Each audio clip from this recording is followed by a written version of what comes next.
Trump నిర్ణయంపై first Microsoft స్పందించింది.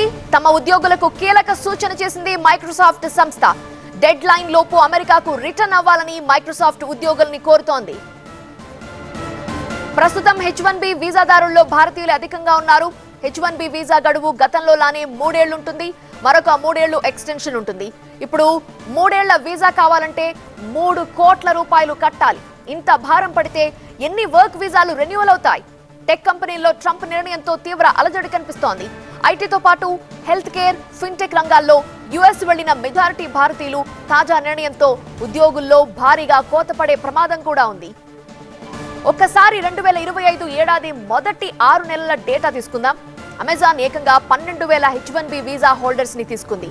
తర్వాత మైక్రోసాఫ్ట్ సంస్థ 5,000 వీసాలు పొందింది. మెటా ప్లాట్ఫామ్ కూడా 5,000 H1B వీసాలు తీసుకుంది. అమెరికాలో ఉండాలంటే గ్రీన్ కార్డు ఉండాలి. తర్వాత అది సిటిజన్షిప్ గా కన్వర్ట్ అవ్వాలి. అంతవరకు వీసా రెన్యువల్ తప్పనిసరి.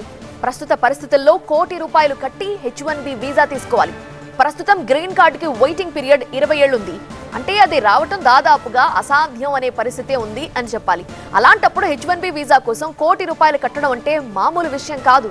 పైగా యుఎస్ లో ఉండాలనుకుంటే ఏటా ₹1,00,00,000 కట్టాల్సిందే.